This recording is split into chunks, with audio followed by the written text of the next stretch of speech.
Is your friend a narcissist? And if so, what should you do? Hi, this is Ava from Soul GPS. Welcome to my channel. In this video, we're going to talk about how to determine whether you have a narcissistic friend, and once you've determined it, what kind of steps can you take in order to regain peace in your life.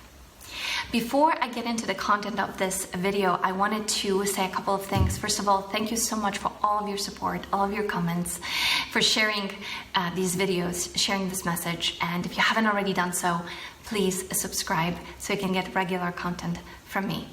Also, if you don't know about our workshops, Soul GPS workshops in the United States this summer, I wanted to let you know that I will be in New York on June 1st and in San Francisco on June 15th, teaching you about boundaries and assertiveness, which is really a part of this video. I'm going to be talking a lot about that here in the coming minutes. And so many of us don't know this. So many of us have no idea how to set boundaries. And we get into very toxic relationships in which our energy is being used and depleted. And also, so many of us don't even know how to ask for what we really want, which severely compromises our happiness and our sovereignty in life. So I've designed this program that I'm going to be teaching live in the US this summer. And if you're interested, I warmly invite you to join us. I will not be in the US after this for a significant period of time, as I have just learned that I'm going to be attending a university in England. So I'm super thrilled because literally I just read the acceptance, the offer letter before I shooting this video. So if you see me beaming here, it's because I'm super excited because a new chapter is opening in my life and I'm just extremely happy about this. So I'm going to be consumed with a lot of work, and I probably will not be making too many overseas trips. So if you want to come now. All right, so how do you know whether your friend is a narcissist? Well, usually it's an icky feeling you have. There is a repetitive experience of feeling shamed, whether it is in front of other people, or maybe they're texting you something where you kind of feel this toxic shame coming over you. And if you have familiarity with toxic relationships, then that emotion is going to be very obvious to you. Now, narcissists are masters of disguise. So sometimes for many, many years, you may not even realize that you're dealing with a narcissist until you get to a certain point in your self-growth. You establish enough peace internally where the contrast just gets too obvious. But eventually you get to that place where any interaction with this person, you're going to see that there's something is veiled here, and this person is trying to put you in place in a one-down position, usually because they're either jealous or they're highly insecure or they're all out manipulating you. So you need to be very aware of that. So what else do they do? So they shame you. That's one. Number two, they will tell these jokes, right? They will poke fun at you. Again, they can do it in front of other people or just to you. And then when you're like, it's not really funny, they're going to be like, oh no, it's like, are you not taking it right? Why are you getting angry? Like any kind of emotional reaction that you have as a result of something that doesn't sit well with you, they're going to object to, because you're supposed to agree, of course, to everything that they say.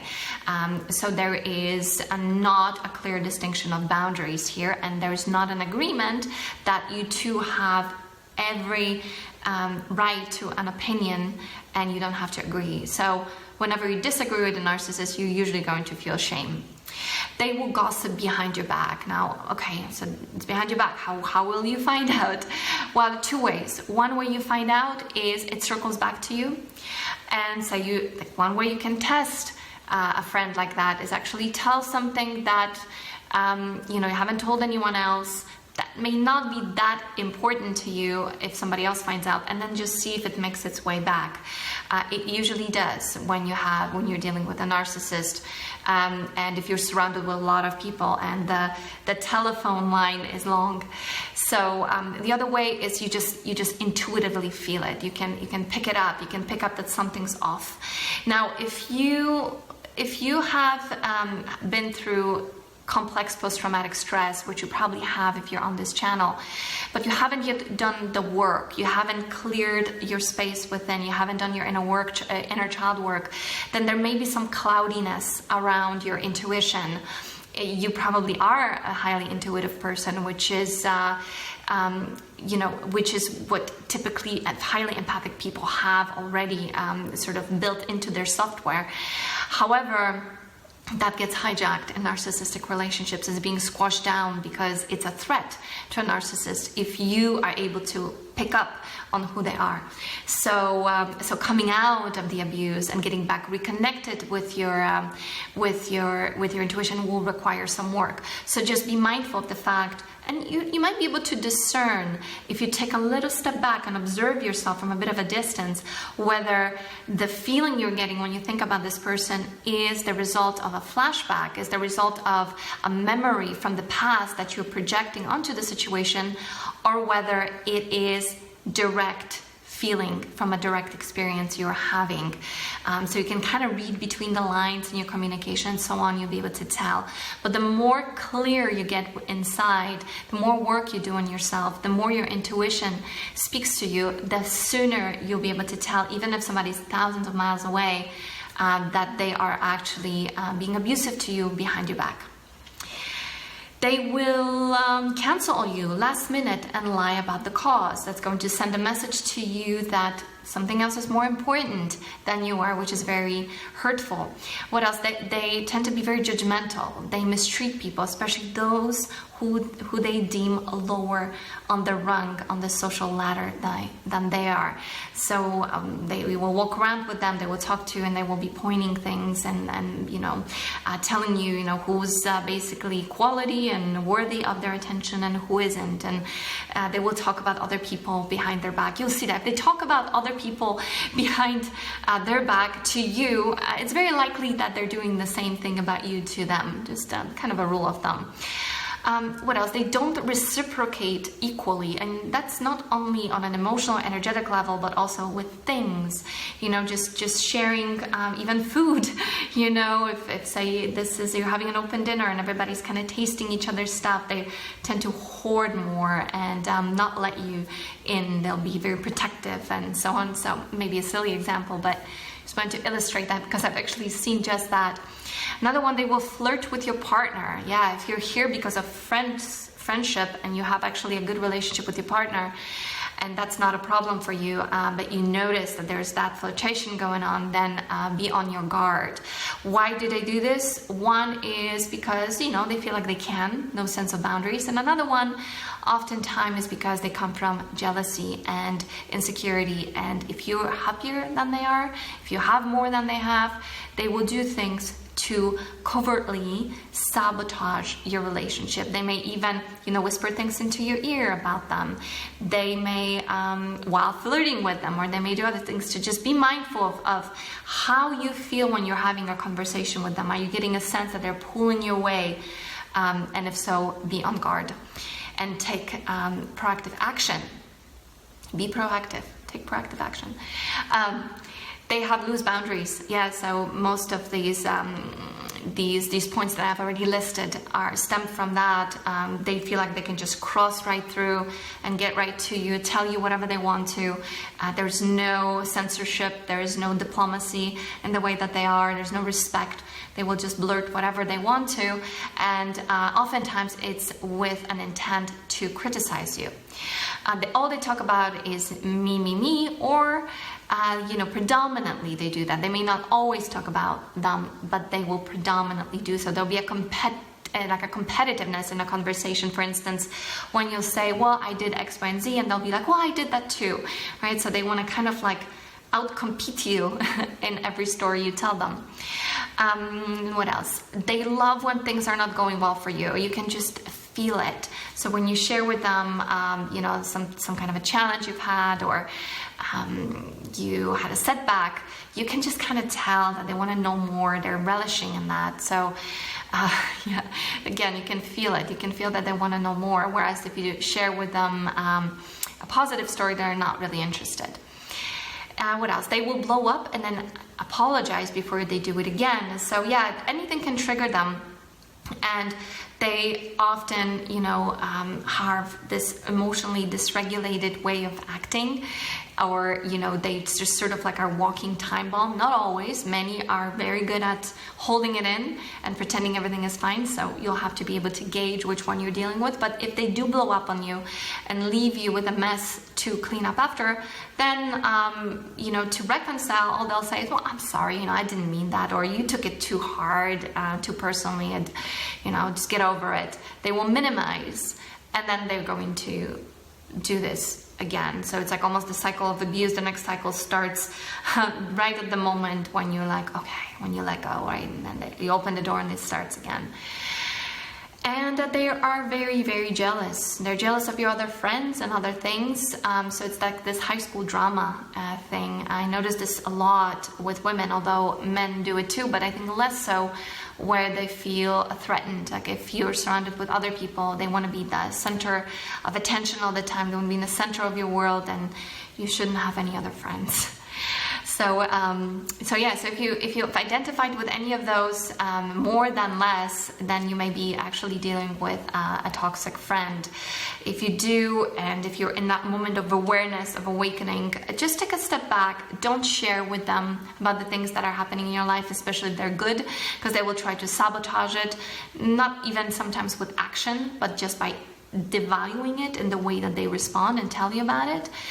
So if you don't have strong boundaries, that energy can seep into you and then cloud your own perception about the thing that you were just happy about. Now you're no longer happy about. You feel deflated and you're like, what just happened? So don't share. Set those internal boundaries. Don't share. Protect what's precious to you.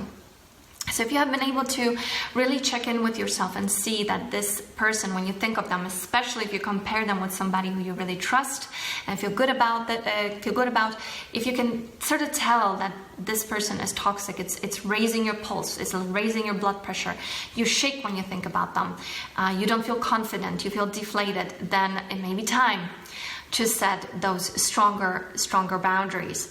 So you want to determine how much you really need their presence in your life. Many of us are really scared about burning a bridge because we feel like we don't want to hurt another person, or we are afraid of loneliness, or what's going to happen when this person is no longer there. I want to just tell you that it doesn't work like that in real life. That vacancy is going to fill very quickly. I'm speaking from experience. I've burnt a lot of bridges in my life, and every time life got better after. Maybe not immediately. There's a lag time before new things flood in, but usually when you draw this line, when you set a boundary, when you get rid of a toxic friend, you'll meet new friends. And it's usually because you're happier, you're in a better place, you're more peaceful, and you go places that draw you. You're more intuitive, so you follow your heart, and when you follow your heart, you tend to meet people on your path who resonate with you much better. So don't worry about that, because you will meet someone else. And think about this person, right? Probably you met in some spontaneous way, or maybe it's an older friend from school, in which case maybe you've outgrown each other, you've outgrown this relationship, your values have changed, and it's time to let it go. So what do you do? So I want to offer you these 3 approaches. Of course, there are more than 3, but these are sort of the general ones. You can find you can combine them. You can try one, and then it doesn't work, try another one. But here they are. Number 1 is just the most severe, no contact. You disengage and you don't offer an explanation. Especially if a person has been abusive repetitively, if they've done something that really crosses the line, you have every right to just end it, and you are not obligated to explain yourself. And you can end it on a text, you can end it on a phone call, or you don't have to even say anything, just block them and say to yourself, it's over. Now, if it makes you feel really bad, to make yourself feel a little better, what you can do is you can write them a letter, just not send it, and do some form of a ritual like burning the letter or putting it in the river. And also you can send a prayer for them. If you're really deeply empathic and you feel really guilty about this, then you can also send them good energy to release that. But at this point, close the door and don't come back.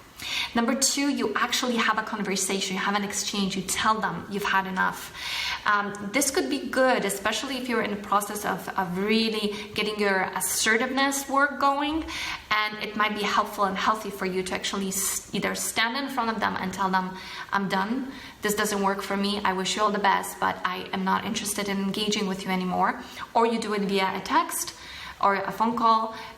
Do what works for you and what causes you the least amount of friction, tension, distress, because you've stressed out enough about this person. You don't need to add to that. So that would be a way to go. Or number 3, something that I have done and it's worked quite well for me in a couple of cases is just fade away slowly. So you get more and more superficial with this person in your exchanges. You chat, but less frequently.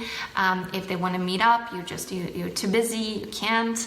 And so the opportunities are getting less and less, and the conversation is getting more and more surface level, and eventually it just kind of fades away. So that could be a good approach for you in this situation. Maybe you try that for some time and then you go no contact, right? Or maybe you try that and then if you have a confrontation, you state. It's like I said, you can move around those 3 points.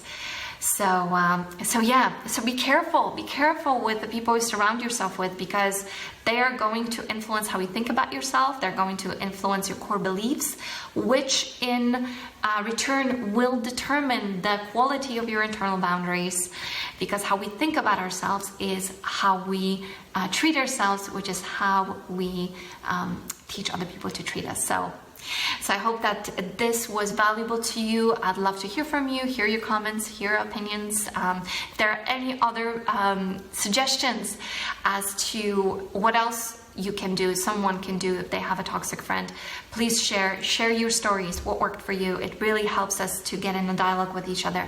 So thank you so much for your attention. Again, I invite you to New York and San Francisco, and would love to meet you in person. And this way we can practice this stuff together in a live environment. Thank you again. Have a beautiful day, and I will catch up with you in another video. Bye-bye.